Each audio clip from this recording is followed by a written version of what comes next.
Hello everyone. This is Movie RXP, and today I'll be telling you about the movie The Ward. One terrifying night, something horrifying happened at North Bend's psychiatric hospital. A mysterious dark figure entered a locked room where a frightened patient named Tammy was staying and strangled her to death. The story takes place in 1966 in Oregon. Around the same time, the police were chasing a beautiful blonde woman wearing only a white nightgown. She ran through the forest until she reached a farmhouse, where she set the building on fire. The police arrested her near the burning house and took her to North Bend Psychiatric Hospital for mandatory psychiatric treatment. At the hospital, the staff registered her and learned that her name was Kristen. An orderly named Roy escorted her to the women's ward, where Nurse Lund introduced her to the recreation room and the other patients before assigning her to a room that had previously belonged to Tammy. That night, someone pulled Kristen's blanket from underneath her bed. When she looked beneath it, she found pieces of a bracelet with several letters from someone's name engraved on them. The following morning, Kristen asked Dr. Stringer and Nurse Lund who had entered her room during the night. They insisted that nobody had been there. They then offered her medication, but Kristen refused to take it and walked into the recreation room to meet the other patients. One of them, Emily, asked whether Kristen had come to save them. Another patient, Iris, tried to introduce herself, while Sarah reacted with obvious disgust. Later, Dr. Stringer questioned Kristen about the address written on the palm of her hand, the address of the farmhouse she had burned down. He asked why she had done it. Kristen admitted that she remembered nothing before the fire and insisted that she wasn't insane. During the conversation, she distracted the doctor by asking about a room behind a glass window and secretly stole his letter opener. That night, Kristen attempted to escape using the stolen letter opener, but Roy caught her and brought her back to her room. Later, she dreamed about a little girl chained up in the basement of the farmhouse. She was suddenly awakened by someone screaming for help. As she looked toward the hallway, she saw a mysterious dark figure slowly walking past her room. The next morning, Kristen was given fresh clothes and returned to the recreation room. There, she noticed another patient named Zoe, who dressed and behaved like a little girl.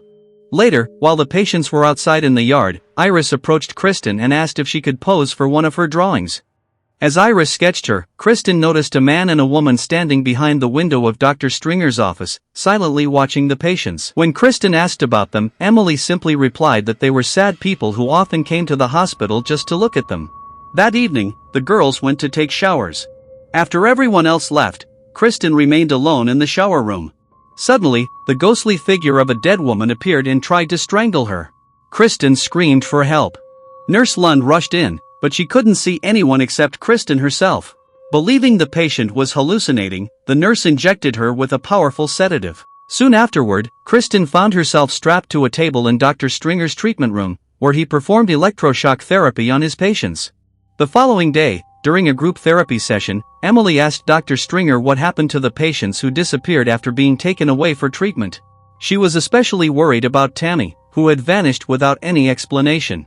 The doctor refused to answer her question and instead changed the subject, asking everyone about the incident in the shower. Sarah insisted that Kristen had imagined everything. A little later, Iris excitedly ran into the room and announced that she was about to have another session with Dr. Stringer. She happily said that if everything went well, he might finally discharge her from the hospital. Inside his office, Dr. Stringer showed Iris several of her own drawings. One of them depicted a mysterious figure holding a knife in the hospital hallway. He then hypnotized her and gently asked about her childhood, her parents, and the farmhouse. Before long, Iris fell asleep under hypnosis. However, when she woke up, she was no longer in the doctor's office. She found herself strapped to a hospital chair being pushed through the corridors by the ghostly dead woman. The terrifying figure took Iris into another room, preparing to perform a lobotomy on her. The next morning, Kristen asked where Iris had gone. The other girls had no idea. Nurse Lund refused to answer any questions. Suspicious, Kristen entered Iris's room and found her sketchbook. Looking through the drawings, she realized Iris had never been discharged. The sketchbook contained portraits of every girl in the ward, along with drawings of two former patients, Alice and Tammy. One picture showed a horrifying woman labeled Alice Hudson. Kristen then took out the broken bracelet pieces she had found beneath her bed and realized they belonged to Alice. Determined to learn the truth, Kristen confronted Dr. Stringer. She demanded to know what had happened to Alice, Iris, and Tammy, whose room she now occupied. She also asked about the ghostly woman who had attacked her in the shower. The doctor calmly replied. "The answers you're looking for, you'll have to find yourself." Confused and frustrated, Kristen returned to her room. She gathered the other girls and asked them what they knew about Alice. Emily claimed that Alice had probably been discharged, but Kristen didn't believe her. She insisted that Iris was still somewhere inside the hospital.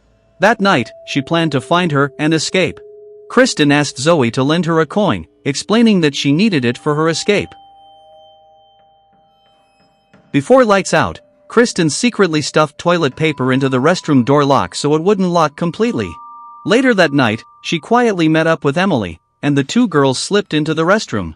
Using Zoe's coin, they unscrewed the ventilation cover and crawled through the air ducts, finally escaping from their ward.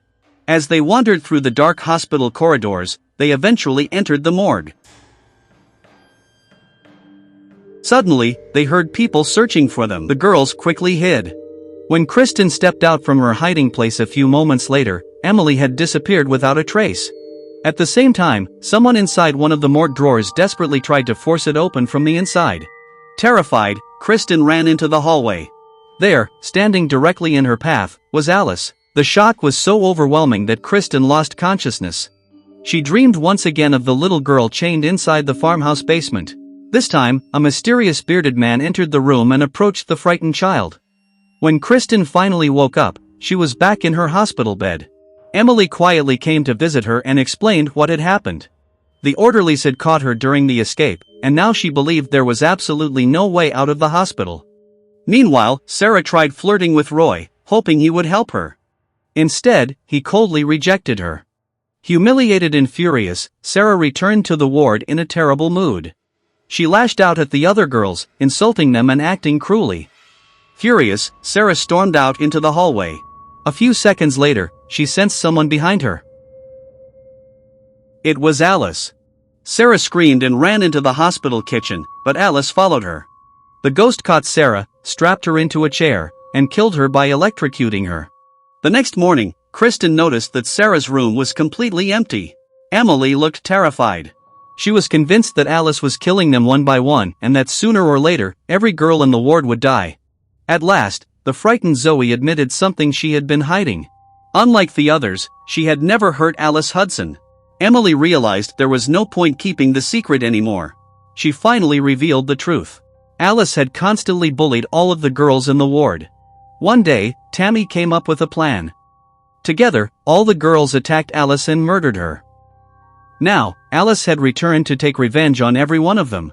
The only mystery Emily couldn't explain was why Alice seemed especially interested in Kristen. Kristen told Zoe that they had to escape before Alice killed them too. Emily, however, had completely lost hope. Believing there was no way out, she pulled out one of the stolen scalpels and tried to slit her wrists. Kristen quickly stopped her, begging her not to give up. But before she could calm Emily down, Alice suddenly appeared. Without warning, Alice slashed Emily's throat. Emily collapsed to the floor and died within seconds. Realizing she was running out of time, Kristen came up with another escape plan. She grabbed Zoe and pretended to take her hostage, hoping the staff would let them leave. But just as they reached the elevator, the doors opened. Roy stepped out. He immediately overpowered Kristen. The staff injected her with another powerful sedative and locked her inside her room, this time dressed in a straitjacket. After regaining consciousness, Kristen managed to free herself by using one of the metal springs from her bed. She quietly hid beside the door. As soon as Nurse Lund and Roy entered the room, Kristen attacked them, knocking both of them unconscious. She and Zoe rushed into the hallway, desperate to escape. But once again, Alice blocked their path.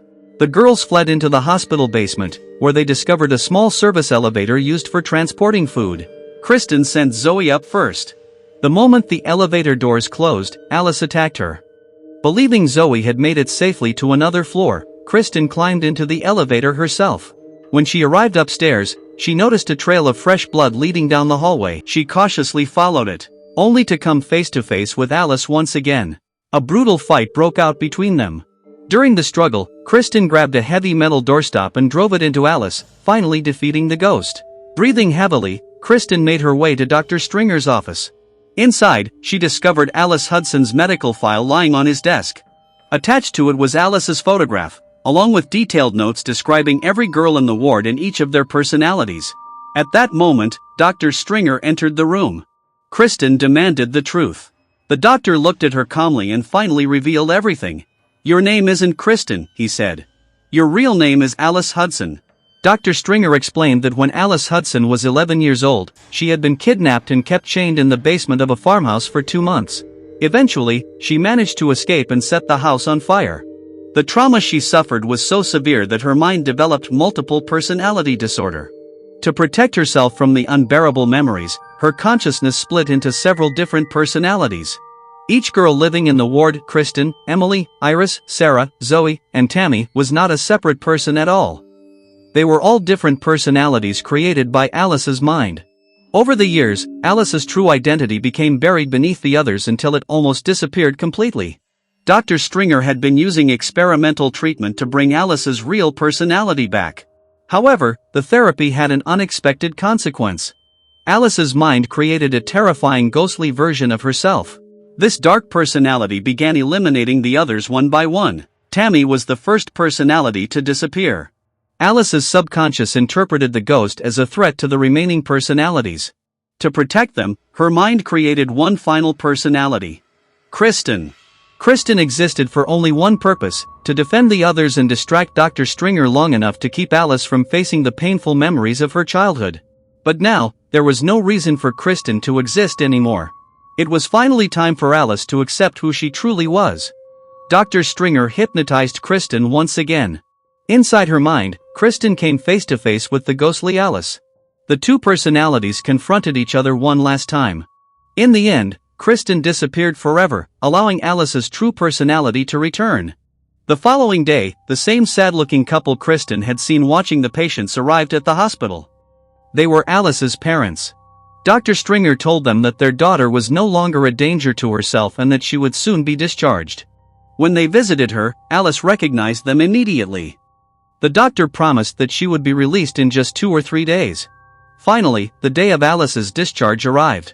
She went into the bathroom to collect her belongings. But just as she reached for them, Kristen suddenly reappeared. The personality everyone believed had vanished forever was still alive. And that's how the movie ends.